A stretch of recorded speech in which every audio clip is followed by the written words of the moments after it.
Hey, hi everybody, and welcome to another episode of Conversations with Geoff.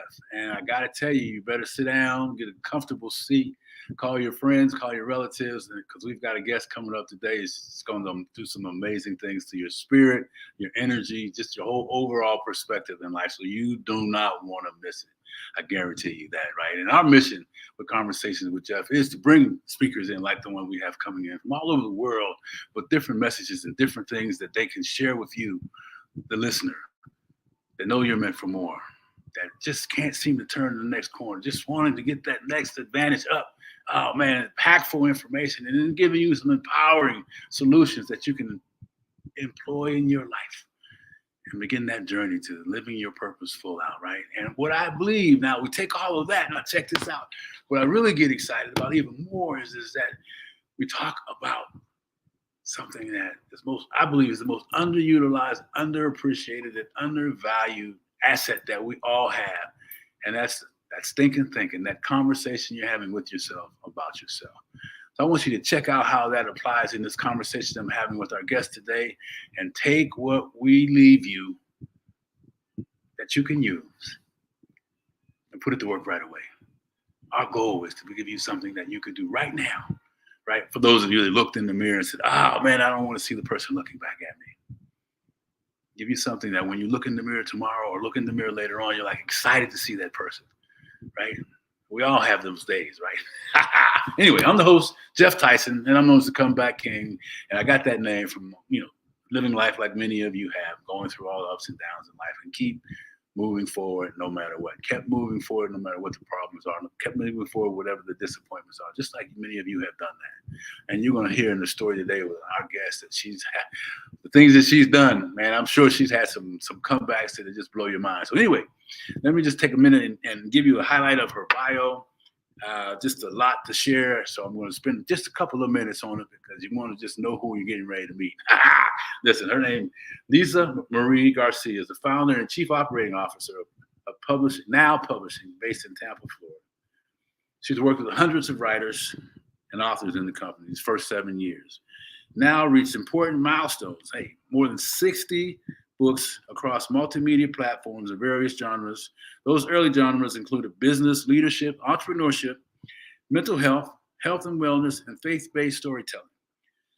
And they made it work during the COVID time, right? I mean, 20 genres including business, brand books, memoirs, children's books, a lot of books, right? Publishing and things like that. Now, she was a former CEO. Oh, man, this lady sold out of Seattle. 5-time author herself. First book. Now, check out the names of a couple of these books, right? Never Drink Coffee During a Business Meeting. Wonder what that means. Right? And then we go on, and she got another one. My calendar is written in crayon. Oh, that's interesting. Top 25 change makers, and there's some other books she's done.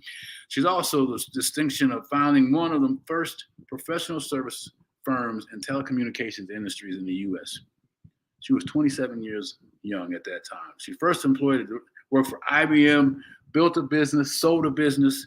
She's also a marathon runner. Oh, man, anybody that has anything to do with running understands what commitment it takes to run a marathon. My wife did. I rode a bike while she trained. Incredible person. So listen, ladies and gentlemen, before I just continue to talk and all these great things, let me just bring her to the stage. Our next guest, my new friend from Tampa, Florida, Liza Marie Garcia. Here we go. Hey, friend is right. Hello, Geoff. How you doing? I'm excited to be part of your conversation. I've watched many of your podcasts in the past, and I just enjoy listening to you. Thank you. Well, you definitely, from checking out your background, are the person that we look for. Your gifts, your successes, your humbleness, and all those things that I read. I mean, you're just an amazing person. So I know you're busy, so we like to just jump right in. Sounds great. And Sounds we were great. talking Thank about you. some things. Yeah, we were talking about some things before, and I'm just going to ask because I couldn't wait to get you here to ask you your book titles. We talked a little bit about that, and you'll get a chance to tell more. But what talk about that? Yeah. Well, first of all, I love the idea that you recognized that you liked them. They were intriguing, they were interesting. It was maybe a wordplay or something was there that caught your attention. Yes. So, in any business, the attention to detail, right? The attention to making something just a step above, Yep. the intention of handling things maybe just a little different than the fray is super important. Yes. And just as a whole. So for absolute certain, the title of the book is so important. Now, there are some basic 101s out there that maybe people that are in publishing or are published authors themselves might know. And there are things like you don't have a title that has 12 words in it, that people say stick with 4 or stick with 3 or maybe 5 is the max. So there's things like that, that you do to put together a title. But the main thing for us is that we'll call it, usually as we're working with an author, a working title, even if the author comes with us and says, look, I want it to be this title. Okay, maybe 95% sure it will be that title, but what we like to do is leave it open. Yeah. As we work through finishing to first draft. Sometimes a better title comes up. Yeah. And typically we've seen where it has, and most of the time it comes up where the author is writing something and just happens to say, well, it's kind of a see-do repeat model. Or I was running this particular book that is called See Do Repeat, The Practice of Entrepreneurship. The author was a runner, and she said, I was running today and See Do Repeat. And we're like, perfect. In fact, we even helped her trademark that See Do Repeat model. Wow. So I love that. I learned it actually also from my publisher, because my first book, as you mentioned, has we can't say it because of the background, but it's called Never Drink Coffee During a Business Meeting. Yeah. And it has a picture of the Starbucks cup on it. This is 10 years ago about when I wrote this, because Starbucks headquarters was one of my clients. Okay. When I was in tech. Yeah. So I love that you noticed that. And the anatomy at the end of the day, though, it's the title of a book has to do with the anatomy of the person buying the book, the anatomy of the sale, the color of the book, the title of the book has to catch their eye right from the beginning. Yeah. Well, this is so good because there's so many people talking about writing books. There's so many people talking about teaching people how to do books. But I don't hear them talk a lot about this. So I appreciate you dropping these nuggets down on there. And then your own personal books. The title was cool. What part of your spirit, what part of you came out in those books, or what kind of led you to them? Yeah, thank you for asking, and you're making me reach a bit, because I call it there's signature books, which are like the book that I, wrote, or any author writes on their own. Yeah. Maybe it could be said that if they had 2 authors, it's still a signature book. And then what is very trending these days is what we call an anthology, but what the world calls is collaboration books. Okay. And I would say in the last 3 years, there's a definite uptick in these collaboration books. Typically, they are books with, I've seen 50 people. I've seen 100. I saw one person having a book with 100 authors, which blows my mind, because the max we've had is 25. And there's a lot to do with bringing together 25 people for one project. I don't care what industry you're in, let alone publishing, right? Right? Yeah, so, no doubt. So these collaboration books, now called, they're very a whole different type of book project. So we've had on our own for now publishing, now we're called CEO Book Publishing. I've been a part of I want to say 3 of them, and what's fun about those is that's pulled a chapter from me on a specific topic. So one of the ones that I'm most proud of is a book that is called see, now here I am, and I have it right here on my bookshelf. Wisdom Before Me. And basically it was a book for 15 women, and a woman in their 40s would write a chapter speaking to a woman in their 30s. And a 30-something would write to a 20-something. So it was very unique. And on that particular chapter, I wrote about my mentors when I was an IBM engineer, my very first job out of college. And I was very fortunate in that role to have 2 women, strong, silent, humble servant leaders that were my mentors. I mean, I'd be happy to have one. I had two of them. Yeah, and so I talk in that chapter about that. And then I talk in the chapter about how do I mentor women? And the number one word, we also had to choose a word, but my word was coachability, and it just is. We are never at a point where we are, know it all, that we shouldn't be learning, being coached, being mentored, and listening to it even. And I'll tell you, one of the things that's one of my weaknesses is I will sometimes come right out of the gate thinking, what is this person going to tell me? I have more experience than them. Are they really going to impart wisdom? Right? I need to stop it. And so usually it's in my spirit. And then I'll be like, calm down, listen to what they have to say. I call it seeding. Seed on it. And a lot of times my seed is through overnight. I'll have to, think about it, deal with it, let it settle with me. And they usually definitely have wisdom, and if I had just gone with my first, bull in the china cabinet, it would have been lost in me. So that probably took some time to learn how to measure your behavior in that space. Right? I hope people are listening to that. Because people think we can't change, but sometimes we better. Right. Yes. Hopefully God will, help us change in the way that we need to. Right. Right. Yeah, we miss out if we don't. And then you're able to do that and talk about the results of having that relationship, and you never know when the magic's going to come. You never know. And it doesn't say that he told us, we'd see the end of what we think, or that he would tell us, you'll see why I'm doing this because of this. We're not. And that's where, the faith and the trust and I know it's going to be great. Yep. And so I'm good to not know, but that takes a while, takes a little bit sometimes. And it's difficult sometimes. Yeah. Especially when it's very heavy. Yeah. Yeah. The heavier it is, the more difficult it is to let go. Yes. Yeah. Man, that's my experience in life. Yeah. Sometimes we hold on with claw marks, letting go with claw marks, right? The scratches all the way down to the very end before our hands are released. 1,000%. In fact, I just had this come up with a gal on LinkedIn. I don't know her. She reached out, IM'd me. She seems like a lovely person from the LinkedIn reading.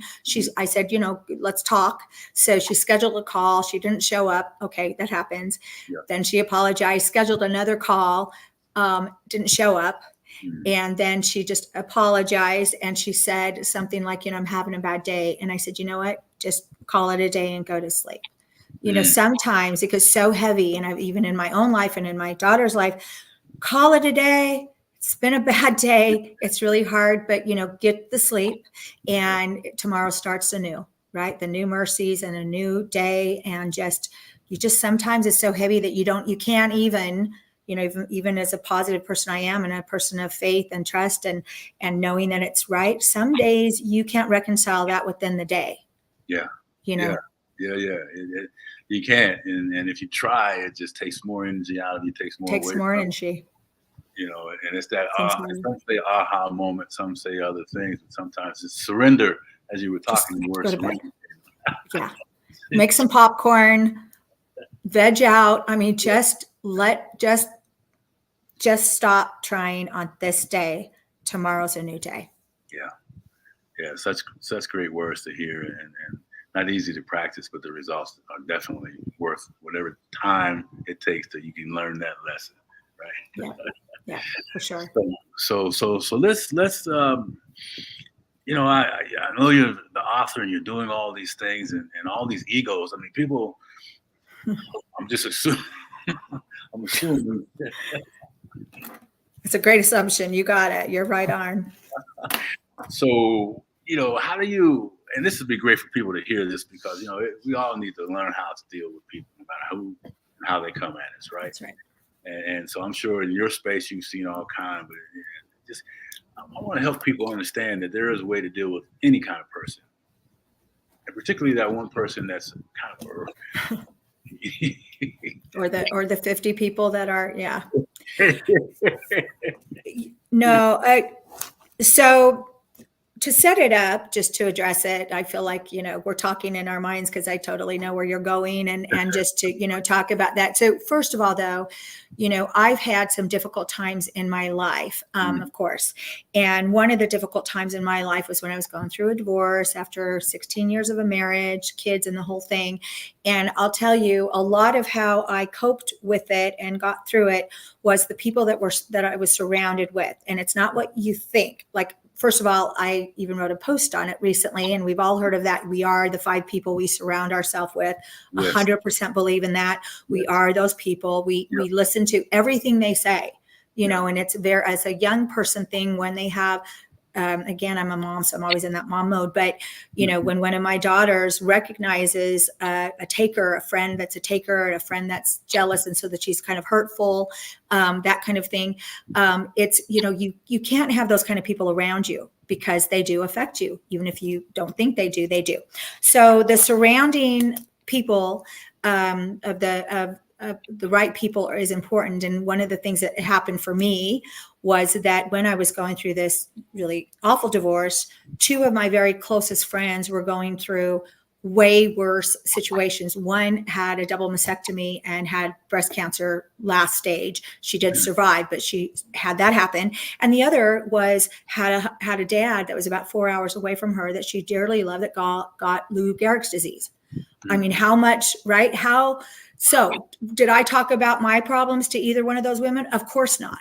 Right. Not even. It wasn't even part of that. And I didn't understand what a blessing that was. And I've seen that a couple other times. So that's the first way that you cannot let the smallness of life, the people that have the big egos and they're all about themselves and they're the takers, and there are, that is what I call the smallness of life. So it's good for you to stay focused on not that. And then the other part that I was just blessed with in how I was able to work with clients that have all varying degrees of egos, because most of our clients are C-suites, they're founders, they're entrepreneurs. Now it takes a healthy amount of ego and positiveness about a person to be a founder and to be an entrepreneur and to survive and communicate at that C-suite type. However, that ego shouldn't be everything to you. And there's no way, I believe, to get through this life if you are a taker and if you are not a person that has apathy and respect for others. I don't see how you can get through this world. I feel bad for a person like that because I don't even know that, and I know them. So I'm speaking on my own experience of knowing people like that, and I see they're unhappy. I see that it's just one. I'm just maybe what is it called? Speed bump on the road as they go to another one and run over that person or that, and I see they're not happy. Right. I mean, I can feel it. Right. I used to not always be able to feel it, but I can feel it, and I know the people that do. Yeah. So here's the fun part. Saying all that. Here's the fun part. Was that from day one in my career, I was being trained to be with the C-suites and knowing the way to act. And this is why. Yeah. So my first job, as I said, was with IBM. Mm-hmm. And IBM at the time owned a telecommunications company called ROLM, R-O-L-M, out of Santa Clara. So I was actually hired by the company called IBM ROLM Systems. Okay. And I was in telecommunications as a programmer. Nice. So IBM would sell all the systems to the Bank of Utah. This would be maybe one account. All the phone systems, telecommunication systems to the Bank of Utah. And then they would have me as the software design engineer, that was my role, go meet with either the CFO that paid for the $100,000 plus system, which was a lot of money back then, or the CEO. Right. Or the CEO. There wasn't a telecom manager. There wasn't a data center. There wasn't an IT manager. There wasn't any of that. None of that existed. So here I was, this little, 24-year-old, I thought I was a hotshot engineer, learning from day one that culture from day one. And so I probably, met with 200 CEOs in my career in all different vertical markets that prepped me for, hey, you're going to now publish books for this type. So, and then of course, crediting IBM and the Big Blue and the way they conducted Yeah, business, which I really like. It's an old school yeah, professional, yeah. way, IBM was everything from, killer. Yeah, it, yeah. Big Blue, everything Big from the Blue. dress Yeah, to, well, and I remember someone told me this still today, how many years later sticks in my mind. They are paying X amount of money. You are representing what they paid for. yeah. Because Oh, I was yeah, their first step in their first meeting. yeah, So it was just that decorum, the professionalism, the respect, yeah, not trying to jockey, yeah, for a position or yeah, recognition, yeah, showing them that I cared about what they bought and that I'm going to help them use it the way that it was. What yeah. then they, started respecting me, most of them, Well, yeah, in when that. you delivered yourself professionally and all those other things, didn't matter how young you were. It wasn't about the age. It was, That's right. you were already, you were just getting prepared for all the things that followed behind that, right? 100%. And, Yep. and that exposure to the C-suites made me think about my early career with corporate America. And wasn't a variation of CEOs with lots of contact with the CEO and, That's right. right out of school and they spend time and all that stuff. And we get all this information. We can either keep it or give it away. That's We right. can either serve or keep it. And you've given so much stuff. I mean, how do you stay so full? With all the giving that. I mean, since I've met you, it's been about how can I do this for you, Geoff? Do these things for you. And you're just always just amazing that way. How do you stay full? How do you take care of yourself? You know what? So both of my companies, from the tech company to the book publishing company, God kind of slipped it in there. I didn't wake up and say, I want to start a telecommunications company. I left IBM and then I was called back within 6 months and they said, we want to give you an account. Actually, it was the Kroger account. Wow. We want to give you this account, 60 stores in the West, but you have to say yes and you get on a plane tomorrow. So that birthed my company. Yeah. And then the book publishing company, same sort of way. I write my book. I'm still in tech, and I meet a gal that has this idea for a book publishing company. She had done all the research. I start promoting her, saying go for it. And the next thing I know, we are starting a company. And so what I'm saying is I'm so blessed because God put me in this book publishing company, knowing the skills and the talents that I had been learning that he gave me, that this is where I could utilize it. So I do want to say that, it's not every day. I have my days where I call it a day and I say tomorrow will be better. And I definitely have my days, I was just thinking about this actually. I've had my days this year has been hard, this last year, 2023. But I had my days before there where I'd say, Jesus, I need your strength today. I have zero strength to go through. I remember praying that, and I still do. So definitely had those days, but more than not, I have the days that this fulfills me. And it's not the dollar. Yes, we are for profit and we need dollars. It's not the dollar. It's meeting someone great like you and saying, oh, I really want this for you. Or yesterday I met this guy and I'm like, we need to do this and this and this. And he actually has another publisher. And I'm sorry that he spent money, but he's moving away because he can see the difference and what we can do. So, the last thing I'll say, I don't like that saying that says, if you love your job, you never have to work a day. I don't, right? You never work. What is it? If you love your job, you never have to work a day in your life. Well, first of all, that's not true, because if I didn't need this job, I'd be on vacation. Yeah. I would not be, right? Yeah. I mean, I would be on vacation, right? Yeah, you would not be so talking to me.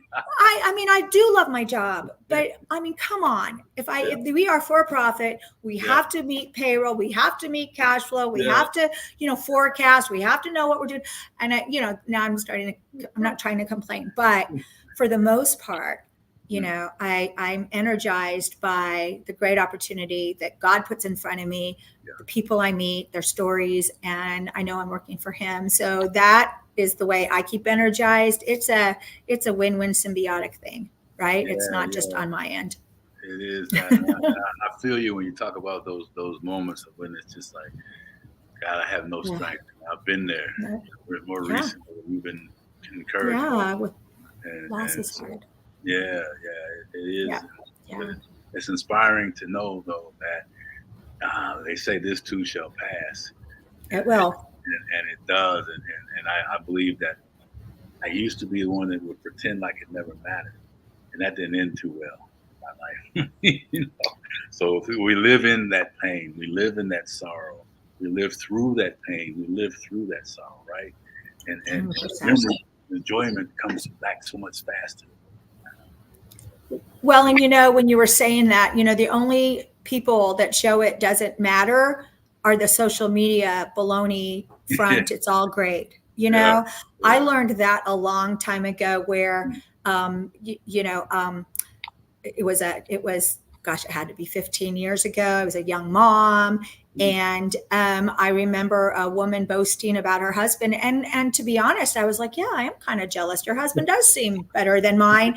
And then I also saw their complete fall apart of losing everything they had and divorce. And it was a long time ago, like I said, but it was a real stark message of, and a lot of people know this, look on social media, that isn't real life. Yeah. And it's not real life for anyone, because I haven't met anyone of a certain age that hasn't gone through some major tragedies or hardships or struggles. I mean, bless those folks that haven't, and maybe I haven't met them, but life is tough.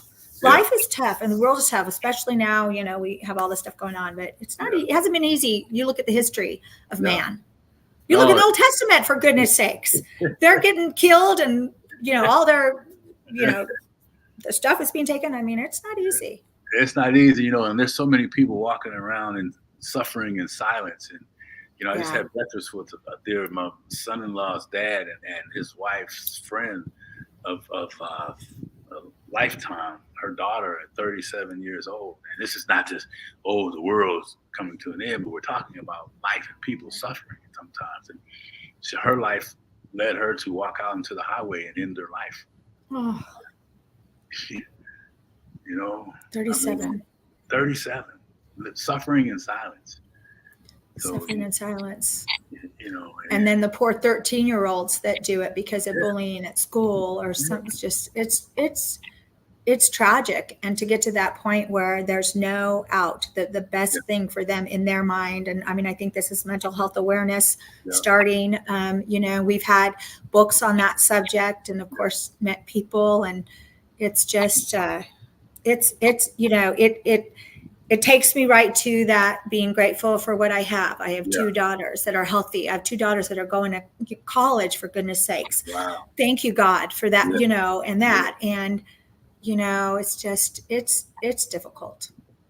It's difficult, and it's so important to connect to people like you, that are out there and giving your all and sharing the good and the bad, right? And know that no matter how bad it gets, it can get better, right? If we just surrender, take a break like you talked about earlier, and do all these things. So let's kind of move through. You mentioned something, and difficult divorce, right? And I too went through a divorce, and a lot of pain and things in that space. What is it that, and it's kind of work related. I mean, it's all part of work and living. What is it that you came from or came out of with that you can share that people that maybe in your space at that time of difficulty could use?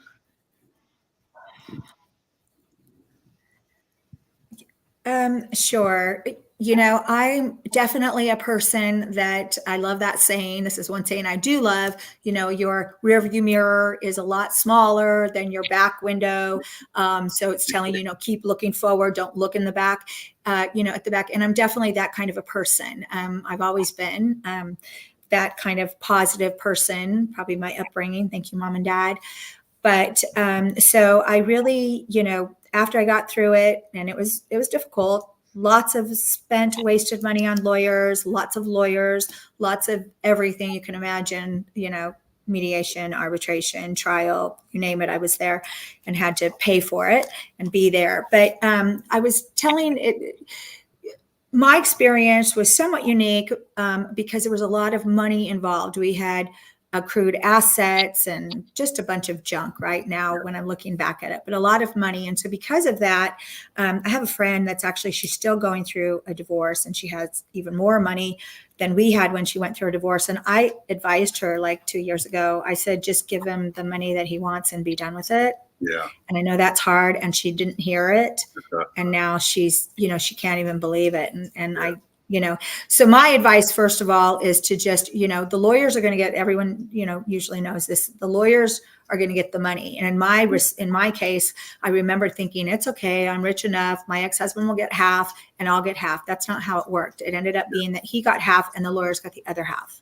I had no idea. I had to learn it, So it's not worth it. Nothing is worth it if you know that it's done. But the other part I will say is that I really didn't know God when I was going through my divorce. And it astounds me right now that I don't remember praying one time for God to help me through 3.5 years. Now, if you had asked me, are you Christian? I would have said, sure. I Catholic, I go to mass, not every Sunday, but I go to mass. I do believe in him. I'm a good person. Yeah. And I would stand on, sure, I'm a Christian, I'm a good person. No one sued me in 18 years. I got like one demand letter from an employee that left months before she was supposed to get a bonus. And so, and it went away. Nothing, all this. I'm like, oh, sure, I'm a good person.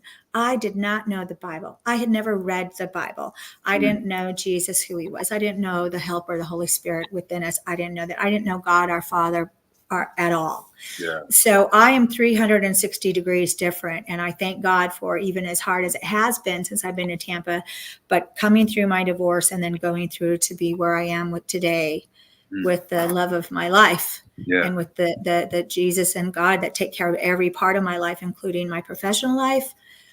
I was not that person. So had I known now, when my divorce, what I would counsel someone is to stay in the marriage and to pray and let God solve it. Yeah. And God will, I have known believers that God will at a point say, nope, you are not to be a part of this marriage, move along, but you need that from God. Yeah. You do. And that's what I should have done. Prayed for my husband, prayed for my marriage, prayed for that. And even if it was miserable, let God handle it. And I didn't. Took it in my own hands and divorce. So I don't think about my divorce too much. So thank you, Geoff. Just kidding.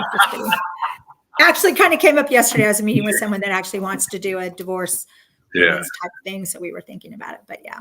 Yeah, no, I appreciate you being vulnerable and sharing that, because it just struck me as something that was part of where we were going and how we overcome that. We talk a lot about it on the show about the power of the comeback, and finding of the blessings and the magic. Yeah, and the blessings and the magic in that. And you're living proof of that, and so thank you for being brave and courageous in that space, as always, man. So you're so kind. I wish I need to pay you by the kind word. You're going to cost me a lot of money. You're so nice. Well, yeah, if you want to do that, let's start. Yeah, you're right. It's open. My invoice can be paid. Well, and what's great. I mean, I'd like people to know, you're talking about, no matter what, it gets better. I mean, that is the book we're building right now. We're building a book that's titled, Leaving Stronger Than You Started. And it's basically 20 authors that are giving, one story in a chapter of that example. So for me, my faith is definitely a lot stronger than I started, no question, by multiples. I think those are important messages to get to the world. And that's, why we're building this book right now. Yeah, that's a great thing. And that can I tell them that I have the opportunity to You can. We're excited. And it's exciting times, because I've had other opportunities and it just didn't seem right, and then this one came and the timing was right, and you of course made it even that much more encouraging to do. So we're so proud. We are very proud that you're going to be one of our 10 male co-authors, and then we've got 10 female co-authors. They're going to love you. We're going to have an all hands on deck meeting Zoom soon, because they're spread out through the nation. But no, very proud to include you. It's going to be great. Thank you. I'm humbly accepting that and really excited about that journey. It couldn't have been a better connection, in my opinion. So now, boy, there's so many places to go. I got to ask this though. Do you still run?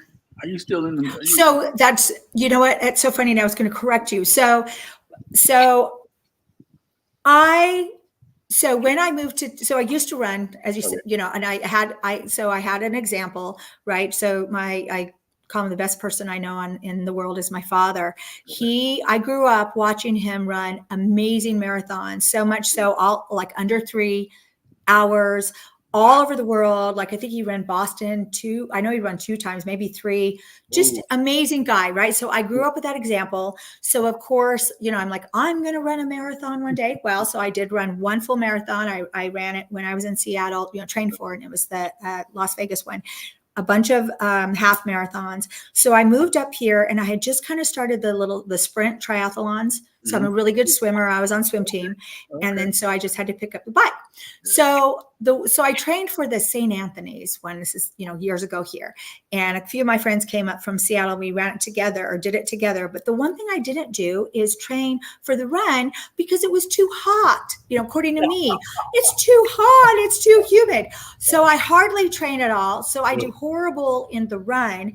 And I just got spoiled. So I stopped running, but I haven't run any. I don't even know if I've done something K here, but I am a tennis player from young, and I'm a major pickleball fanatic. Pickleball is my jam. 5 years or so. I'm dying to do a pickleball book. In fact, I have another idea of someone I want to start it with. But yeah, so no, I kind of call it lazy man exercise, my pickle and my tennis, because I'm not running. I know, but yeah. Well, just knowing that, let's see what's going on here. Just knowing what it takes to see that, right? I mean, my wife was I'm coming back here somehow. We lost video. Let's see. There we are. Technology, you know, we're still technology. Yeah. But I saw it, and to do one, I don't care if you never did another one, which you haven't. And with the half, it's amazing. It just goes to the determination and the kind of person that you are to do. I don't care how you finished. You know, it's just in the race by itself. I finished. Yeah, you finished. You know, I kept running. Yeah, and you kept running, and then my wife ran one, and she's run several of the halves, and I've run a couple halves myself. Very good. I walked. 13 miles is a ton. A ton. Yeah, so if you see 13.1 on the car, blow the horn. It's great. Yeah. I had those on my car, and then it cracks me up, the ones that are 0.0. It's funny, right? When you see those, I just start cracking up. And it's so funny because I've never been like a bumper sticker person. Yeah. But yet the other day, but you'll love this story, probably within the last month or so, I go out somewhere and I kind of don't remember where my car is. And I see my car, but it has these bumper stickers. I'm like, yeah, that's not me. And then I looked at, I'm like, it is me, because now I have, first of all, when I bought it, it was a used car. It was the Jesus Fish. Okay, that's fine. So that was already on there. But then I had added the Tampa Catholic High School, where my daughters went to high school, on there. But then I also added the DUQ, that's parent of Duquesne University, for my first year, who's now a second-year college student. And then I added the mom Gator for my girl that's going to the Gators. And so I got 4 bumper stickers. Proudly, I'm fine with that. I'm like, I am. You know, be careful what you wish for, and be careful what you say. So yeah, but back to the, you know, it's. You know, I was interviewed probably 6 years ago to be the president of a pretty big company by the CEO, and it was an IT sourcing company. They were rock stars. It was a pretty primo position, and I got all the way up to a lunch at a very expensive restaurant with the CEO and I. So I was one of the top candidates, and I remember what he said, and he said that in his opinion, the number one trait he's looking for a successful C-level president, the number one behavior, the number one trait was discipline. Yeah. He said discipline, and that's right. And like you said, running a marathon, yeah, I had those weeks where I was putting in 20 miles. Yeah. You always start off your workout with 5-mile run. You don't feel like it. I never felt like running. Honestly, I'd have to watch. Usually after 20 minutes, I'd be like, okay, I'm good. But I hated the 20 minutes, even when I was a pretty prolific runner. Mm-hmm. And it's like anything. And we even tell this to our clients. In fact, I just said these words yesterday to a client that's coming on. I said, I know you have book fatigue.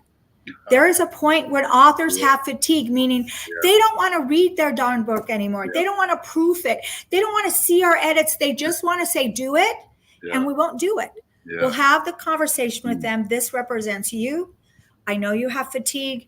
Get over it. We've got to continue the process and be disciplined. We will get you where you need to go, but you got to hang in there. And that's the discipline. And that's probably the word that strikes me, and why the admiration is so strong in that space. And it's because my wife trained by herself. When she ran by herself. She didn't run in a group. And I would ride a bike with her sometimes, right? But she would get there and she would just be disciplined, amazing. So, and you hit the nail on the head, right? And it's coming from the C-suite perspective. Discipline creates consistency, and consistency turns it over, right? That's right. You have to be consistent. Persistent, yes, but consistency over time. Consistency even more than persistence or attitude or desire. I used to have a shirt, I might have thrown it out because it's so old, but I had gained some lbs, of course, after my second baby and didn't get them off, and I'm like, oh, I got to get back. And it was when I was really involved. This is in Washington State, and it was something like training is the opposite of hoping. It used to be my favorite shirt, right? You can hope this, you can hope you get your MBA, you can hope you're a successful entrepreneur, you can hope you lose weight, you can hope you can, compete at a certain level. No, consistency, training, do it. I mean, there's no magic. Honestly, there's favor, but there's no magic. It's hard. We talking about, egos. We've had clients over the years that they don't always know all the stuff we're doing in the background. Like they don't know that we got them a great podcast assignment, but it took 10 no's to get the one, because we don't, sit there and say, guess what? We just pitched you, to this, and we landed one. And there's been ones that were, had a bigger ego and just decided that, we weren't living up to their standard. And they, people just don't get it. People want snap my fingers, pay some money, everything works out. That doesn't work out for really anybody. I mean, look at Elon Musk and all that. I mean, the people that have gazillion dollars, they'll tell you that the money doesn't solve it. They hadn't solved it yet. Even, He's got 128 billion that we know of. So that we know of. And it still hasn't solved it. So it's really about internally finding the peace and the spiritual connections and all those other things. So listen, I've almost had you here an hour. I'm sorry to keep you here this long. No. Amazing. I want you to let people know how to get a hold of you, and if there's anything you have going on that you want to tell us about now. Well, you're so great. Thank you very much. It's been my pleasure. I appreciate it. It's been a fun conversation, and this is what I love about your show, Geoff. It's just fun, person-to-person conversation. So thank you. So yes, our company is called CEO Book Publishing. We just have a great merger, and our brand, not all of our brand is all set. So you can reach us and you can look at the books that we published on publishwithnow.com. So it's publishwithnow.com. That's our website. You can see our multiple titles of what we published. And I'm heavily on LinkedIn. So Liza Marie Garcia, and maybe I'll repost this. But you can always reach out to me. I'm always on LinkedIn, and I am me on LinkedIn is great. We are rocking and rolling. So we have a lot of different things going on in terms of titles that we're producing, from conventions to Barnes & Noble signings to our book coming up in September. We're going to release Leaving Stronger Than You Started.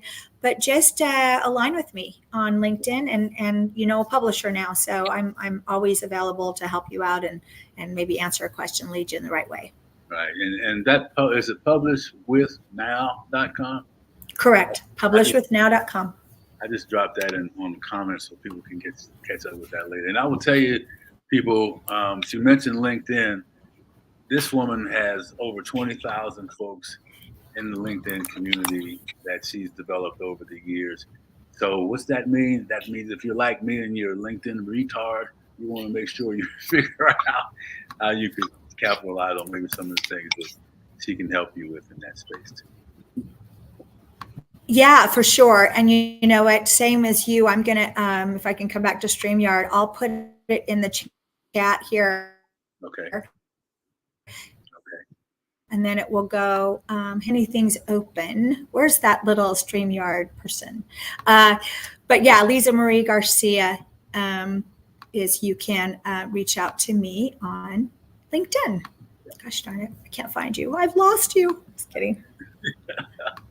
So what do you want to leave us with? No, I know I'm there. Go ahead. Yeah, what do you want to leave us with? We talk a lot. Oh gosh, I would say, yeah. I'll tell you what's been heavy on my heart, and I posted about it and I think about it, and I think I finally found you again. So I'll put my LinkedIn right there. So we with the CEO book publishing, we do C-suite books, we do entrepreneur books, but the third imprint is legacy or memoirs. And you know, people will meet with me and say, God's told me I have a book in me. I know I'm supposed to write a book. Other people have told me I need to write my story. I know I should write my story, and then they delay.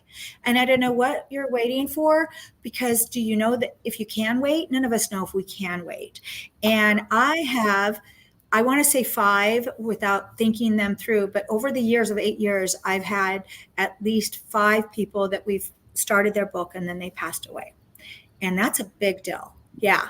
It's a big deal. And, you know, don't wait. And especially if you're of a generation, maybe me and older, you don't necessarily have a legacy on social media like younger people do for your family, for your family's family, for your grandkids, for your great grandkids. There's nothing out there. And so if you write a legacy book, and we do a number of them, I just actually told a guy that's got his in Spanish, he's just written it to give to his family, and they're beautiful hardcover, beautiful books of his history. You know, unless you do that, how will they know about you? You know, how will they really know about you, and how can they learn from you? And so that's what's on my heart is don't wait, do it. You don't need to, there's a gazillion publishers out there, and there's a gazillion ways to publish a book. Just do it. Just do it. The Nike saying, but just do it. Yeah, just do it. And it simplifies it, but it has such a powerful consequence if you don't. That's right. That's right. That's right. Woo! Hey, well, listen, my friend, loved it.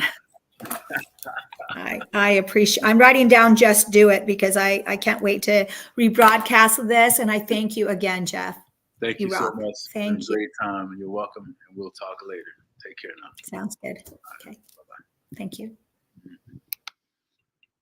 Woo! Hey, so as I told you from the beginning, guys, you know, you want to go back and re-listen to this thing again. Make sure you reach out to her if you're thinking about being in a book or an author, or, you know, LinkedIn and many other things around there. I mean, she's accessible, she's easy to reach, and she's got a plethora of things that can help you, that person out there, to know you're meant for more. That person is looking for some answers. That person is just not certain. Or you got it going on, however it is. It fits for everybody. So we thank you for listening to Conversations with Geoff. Remember to watch that Stinking Thinking. Go back and watch this again. Share this information and reach out to my guest, my dear friend today. I hope you had a great time, and we'll see you on the next episode. And remember, watch that Stinking Thinking and learn to love the person you're looking at in the mirror. That's the only face you got. We'll see you later. Thank you.